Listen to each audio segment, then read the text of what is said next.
చేతన్ గారు, ఇప్పుడు చాలా మంది మోకాళ్ళ నొప్పులు అనగానే ఆస్టియో ఆర్థరైటిస్ అలా వచ్చేసిందని అనుకుంటూ ఉంటారు. అవ్వే కాకుండా చాలా మందికి జాయింట్స్‌లో పెయిన్స్ వస్తూ ఉంటాయి.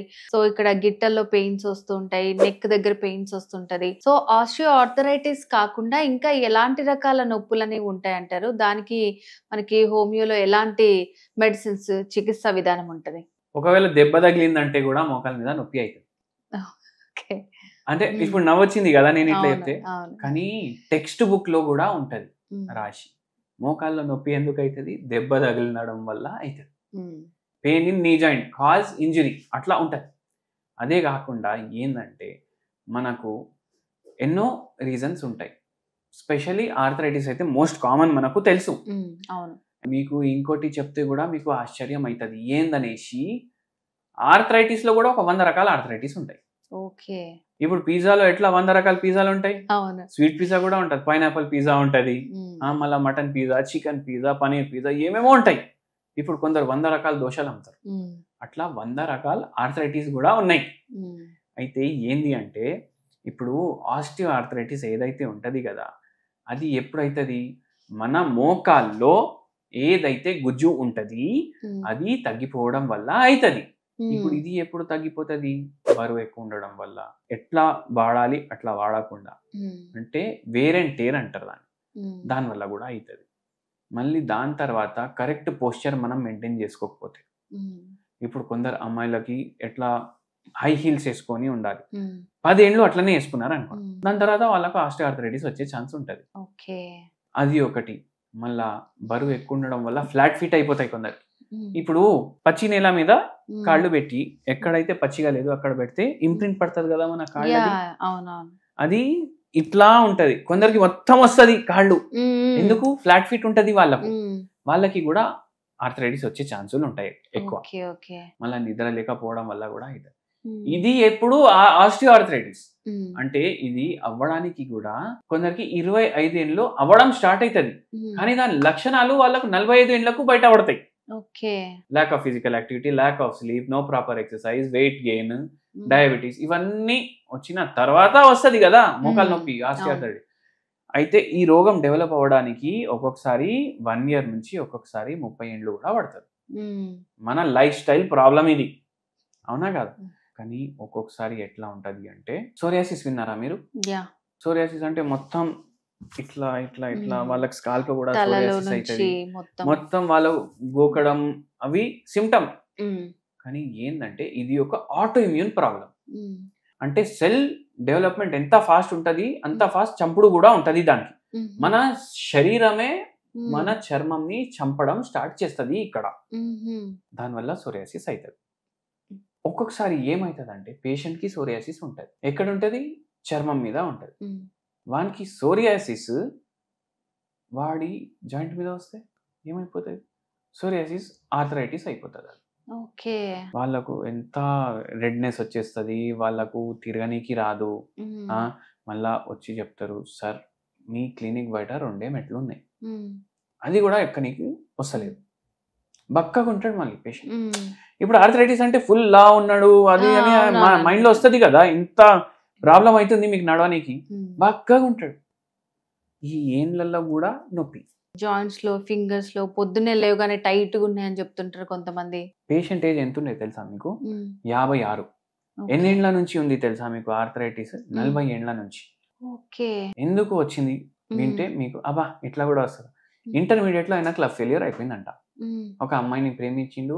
ఆ అమ్మాయిది వేరే ఆయనతోటి పెళ్లి అయిపోయింది. హ్మ్. ఇంటర్‌లోనే పెళ్లి అయిపోయింది. అప్పట్లో చేస్తుండే కదా! హ్మ్.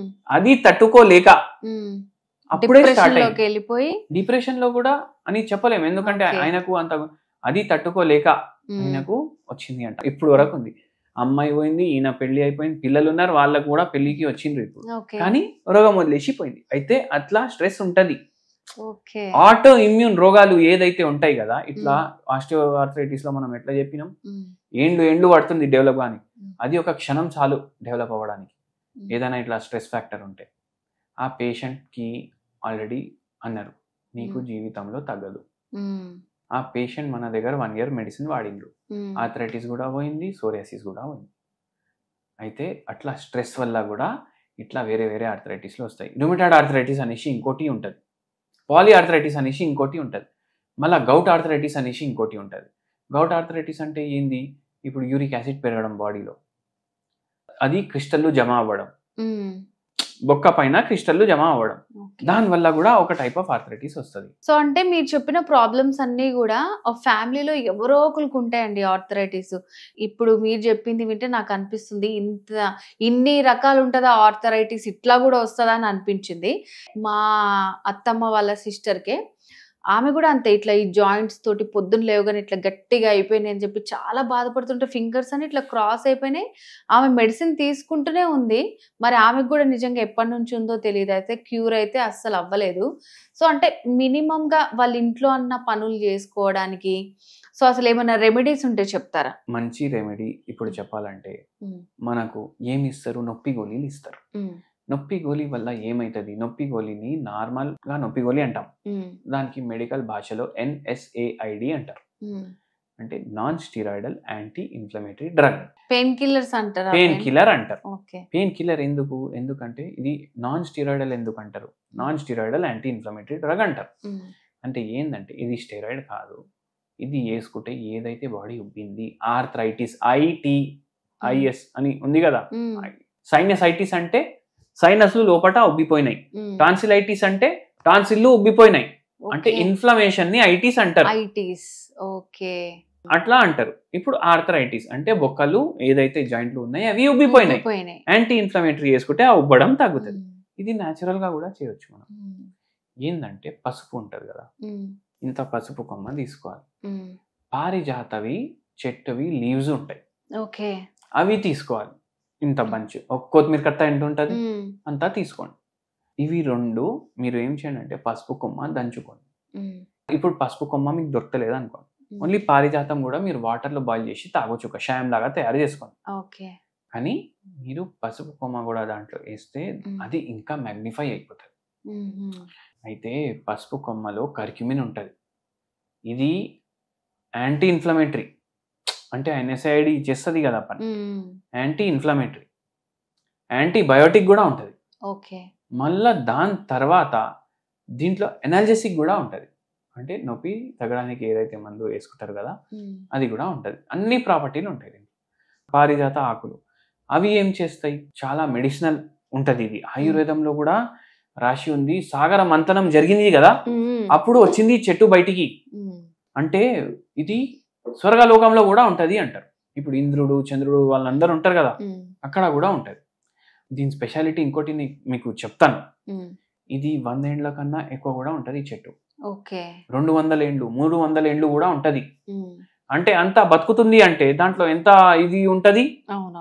అది మీరు కషాయం చేసుకొని దాంట్లో పసుపు కొమ్మ వేసుకొని తాగితే మీకు నొప్పులు జర మంచిగా అనిపిస్తాయి.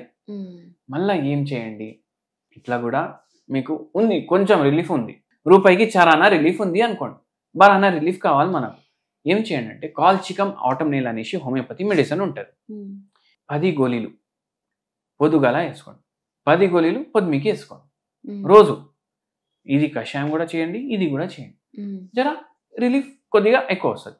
నాకు లేదు పూర్తిగా ఆర్థరైటిస్ తగ్గాలి అంటే హోమియోపతి మందులు వాడండి, మీ ప్రకృతిని బట్టి మందులు ఇస్తాం, అప్పుడు మీకు పూర్తిగా అది నయం అయిపోతుంది. మళ్ళీ జీవితంలో దేవుని దయతోటి మళ్ళీ రావద్దు, అట్లా ఉంటుంది సిచ్యువేషన్. ఆర్థరైటిస్ నిజంగా ఇన్ని రకాలు ఉంటుందా అని నాకు కూడా ఇవ్వాలనిపించింది అనమాట. సో అంటే ఆర్థరైటిస్ ని కంట్రోల్ చేసుకోవడానికి కంప్లీట్ గా కావాలంటే మాత్రం మనం హోమియోపతిని సంప్రదిస్తే పూర్తి క్యూర్ అనేది ఉంటుంది. టెంపరవరీగా రిజల్ట్ కావాలి మీకు కూడా అంటే డాక్టర్ గారు చెప్పినటువంటి రెమెడీస్ యూజ్ చేసి రిలీఫ్ పొందొచ్చు. ఎనీవేస్ చాలా మంచి రెమెడీస్ చెప్పారండి. Thank you so much. Thank you madam.